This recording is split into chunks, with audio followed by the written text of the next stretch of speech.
Speaking of ballless, gutless pricks, Vince Russo. Hello, Vince. Ah, boy, here we go.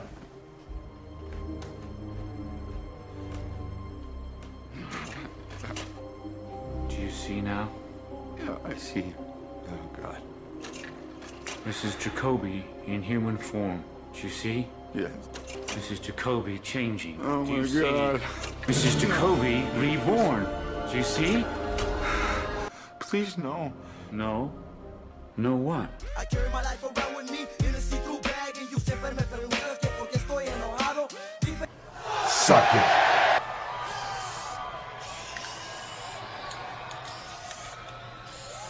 I'm pretty sure none of that's real. You're not real, man. I think I've heard that before. What the juice is cooking. I think we've heard all that before.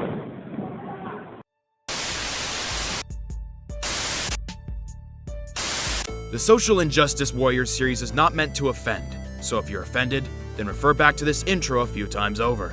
Most importantly, the Social Injustice Warrior wants you to remember that his opinions don't matter. They're just the way one cynical asshole sees the world. You don't have to agree, but don't bitch about it. These videos are satiric reviews, and this channel doesn't claim the rights to any copyrighted footage. So stop trying to pull our videos, jerks. Hey there, I'm Social Injustice Warrior v Infuso, and if you've seen my videos on Paulie, One Warrior Nation, or the many Doink the Clowns there are out there, or if you're even just a casual fan of wrestling, you'd know that imposter gimmicks never seem to work. Yet the self-proclaimed and never disputed Antichrist of professional wrestling, Vince Russo, never got that memo. Now, I know I'm not the first person to say this, but the year 2000 in WCW was bad. It was not good. But after years of dismissal from fans, a lot of what made WCW 2000 so bad gets lost in translation. Luckily, I'm here to unearth that. So come with me as we beat a dead horse. Oh, that didn't sound right. Now, as I said before, if you watch wrestling, you know that it's very rare that an imposter gimmick actually works. Imposter gimmicks are so notoriously bad, the success rate is non-existent. Luke Gallows has a contract in spite of the fact that he was Imposter Kane, not because of it. And in that same sense, Kane has a contract in spite of the fact that he was Imposter Diesel. Wow, it really comes around like full oval. You know, Imposter Circle. You see, amongst Vince Russo's vast array of failing ideas stood one good-intentioned but stupid in nature. Good-intentioned and stupid in nature. The name of Vince Russo's next autobiography. Russo wanted to build up the next generation of WCW stars, never realizing that they as a company were in their dying days. Pity. So in order to build the next generation of stars, he thought the best way to go about it would be to make them copy and pasted versions of the last generation. Look, even in '99, we lived in a world where everything in wrestling that could be done was pretty much done at that point. I mean, that's just the nature of wrestling. Everything in it gets recycled and refurbished. It's the oval of life. Because of characters like the Ultimate Warrior, Batista was able to prosper. Wrestlers like Jeff Jarrett would utilize characteristics that made Ric Flair famous. Even Nick Dinsmore can thank his time as Doink for somewhat inspiring the character of Eugene. And that's all fine and well. Just don't copy someone down to a T. Be inspired, not an impersonator. Brad Armstrong, who was a very bit player in WCW, finally got a push. But it consisted of reenacting his brother Road Dogg's gimmick in WWE, with the slight change that he was a hippie. The gimmick included altering his look to look like Road Dogg, sound like him, and even come out to a theme song that was a knockoff of his. Do I really need to tell you what's wrong with this picture? Sean Stasiak would join WCW, becoming known as the Perfect One. Not fitting. A carbon copy of Kurt Hennig's old gimmick of Mr. Perfect. And if his name didn't give it away, his theme song would have. He immediately got into a feud with the former Mr. Perfect, taunting him with vignettes, mocking his old WWF promos. During said feud, he was booked to out-wrestle Kurt, thus cementing and justifying his perfect moniker. And just saying that kind of makes me want to hop in the shower and cry. He was joined in his hostile gimmick takeover by soon-to-be tag team partner, Chuck Palumbo. Chuck Palumbo debuted wearing Lex Luger's tights, immediately decrediting him from the get-go. If you're a fan of Grapplevision, you know that there can only be one Lex Express. The team of Chuck Palumbo and Sean Stasiak was green to say the least. Both talented guys in their own right, just maybe not so much at this time. Yet despite this, they were constantly booked over the stars that they were pretending to be. Even worse, the feud made no sense. These guys weren't established nor over enough for the torch to successfully be passed. This was a bad decision, even for this time period, and even for Vince Russo. Chuck Palumbo would later go on to impersonate The Undertaker, going so far to even confuse his own wife. You will remember me. No, we won't. At least in the case of DDP and Canyon, there was some backstory. I mean, it wasn't particularly good, but it existed. The two of them were former teammates and best friends, until one day Canyon woke up and thought, hey, I'd be a better DDP than DDP. That's not even an exaggeration. Canyon one day started bleaching his hair blonde, wearing DDP's tights and t-shirts, and reciting DDP's catchphrases. At this era, he was known as Positively Canyon. This wasn't a one-and-done deal either. Canyon continued to feud with other workers while DDP was kept off TV as DDP 2.0. There were so many weird choices made at this time period. Juventud started stealing The Rock's catchphrases, and believe me, we'll get to that eventually. The team of the Filthy Animals was put together to duplicate DX's success. Sting and Vampiro had an Undertaker and Kane-inspired feud. Brian Adams and Brian Clark took on an APA gimmick and became Chronic. Jeff Jarrett even thought he was Sting for a short time being. You know, now that I think about it, WCW 2000 was almost like an imposter attitude era. And that's why, amongst many other reasons, it's gone. With that being said, I'm the Social Injustice Warrior V Infuso, and if you like the words that came out of my mouth hole, then don't forget to like and subscribe. And everyone, if we can, just let's nod our heads in respect for the dead. R.I.P. WCW. Never forget, even though sometimes we want to.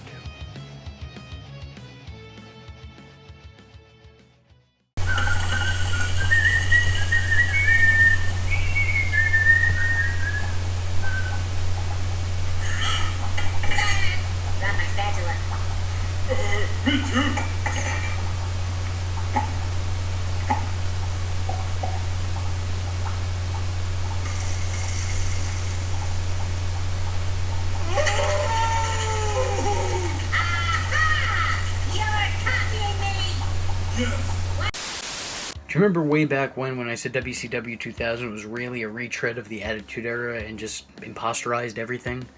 Not a word, but it's a word now. Well, I was telling the truth. And I have a few more examples as well. I mean, you probably knew that. Why else would you be clicking on this fucking video? Let's get to the point. WCW issued the Hardcore Championship, a title which actually somehow meant even less than the WWF's Hardcore title. Because the WWF Hardcore Championship's success with a 24/7 rule, a rule which stated that the title could be won anywhere at any time or any place, WCW's Hardcore title was contested under Falls Count Anywhere matches, leading to pinfalls being counted in various places and almost never a ring. Terry Funk got the shit kicked out of him by a donkey once.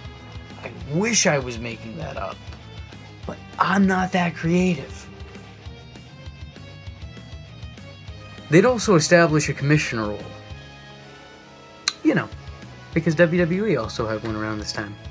As I said before, Hoovy began impersonating The Rock, but he wasn't the only one. Booker T began to dress a lot like the Great One and was pushed in an eerily similar manner as well, becoming nicknamed The Book. He was basically written to be WCW's People's Champion. a fact which was brought up often and highlighted during his initial feud with The Rock when he later joined WWE. Ed Ferrara, you may know him as Vince Russo's bitch, played Oklahoma, a very blatant and uninspired parody of Jim Ross.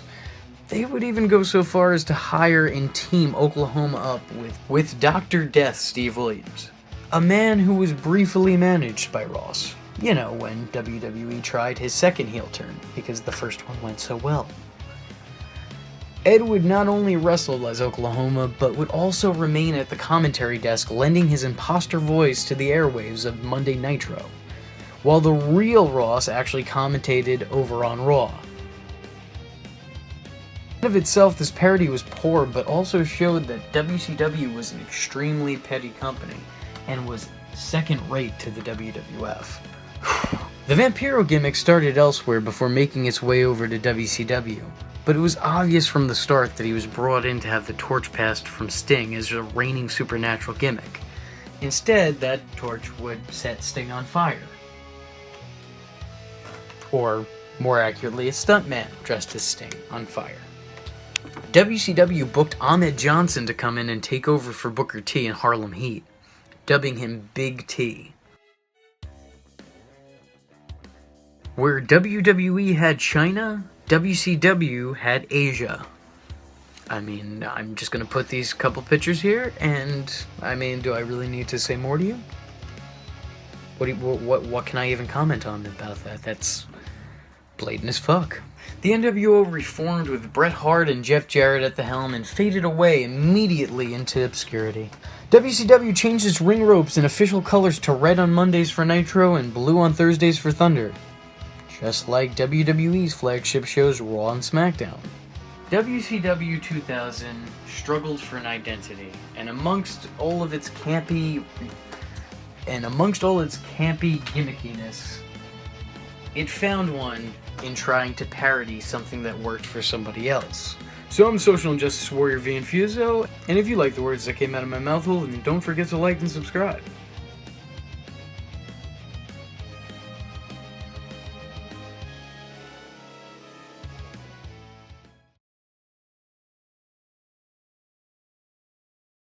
No! None of that! Shame on you! Be original, be your own you, be your own you.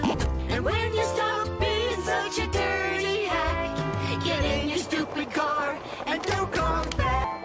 Get in your stupid car and don't come back. Hey there, I'm Social Injustice Warrior V Infuso, and welcome back to WCW 2000 Copies Everything. So let's just get into it, shall we?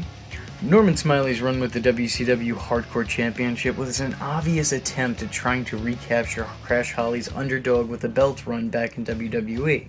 Goldust was originally set to make his debut as an alleged Undertaker-inspired character, but standards and practices deemed him not safe for TV and pulled the plug. We'd of course years later see him debut a similar dark-spirited character in TNA, Black Rain, and I think we all remember how well that went. Not many will remember this, but there was a brief period in time in WCW where Sting was burned following his Human Torch match with Vampiro, and he began to wear a mask during his appearances and hiding his burned face. This was clearly inspired by the success Russo had with the Kane gimmick in WWF.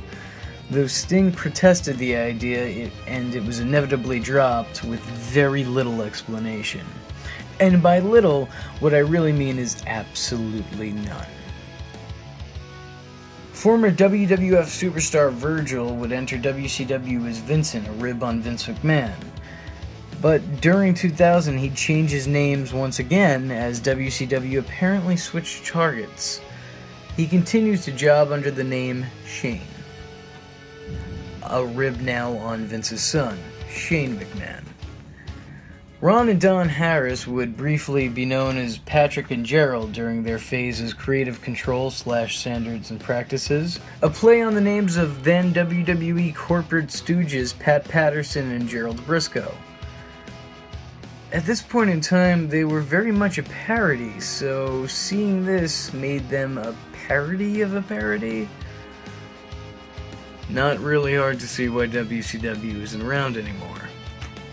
And when WCW wasn't copying WWF in the year 2000, it was just recapping its own glory days. David Flair began his wrestling career as Nature Boy Jr. until it was decided that that wasn't working, and then that gimmick went on to Charles Robinson, the referee. David Flair would then go on to team with Daphne to form a more Mickey and Mallory-inspired gimmick. The announcers went so far as to hammer home that comparison multiple times on several segments of Nitro and Thunder. The Varsity Club even had a reunion to very low fanfare in the form of Mike Rotunda, Kevin Sullivan, and Rick Steiner. Because, I don't know, someone thought they'd get over? In 2000? And when they weren't doing that, Vince Russo was just copying whatever was on TV at the time. Prince Iaukea became the artist formerly known as Prince Iaukea, which seems more like a joke Jericho would make in a promo than it does an actual gimmick. And somehow, it was even more one note than you're thinking. Mike Awesome would become that 70s guy because that 70s show existed? 3 Count debuted as a boy band who wrestled because this was during the rise of the Backstreet Boys and NSYNC. Although, let's be honest, it totally worked. Forget your Undertaker versus Sting. 3 Count versus 3MB was the real dream match that we were all robbed of. So I'm the Social Justice Warrior V Infuso, and if you like the words that came out of my mouth, well, then don't forget to like and subscribe. And I thank you for watching.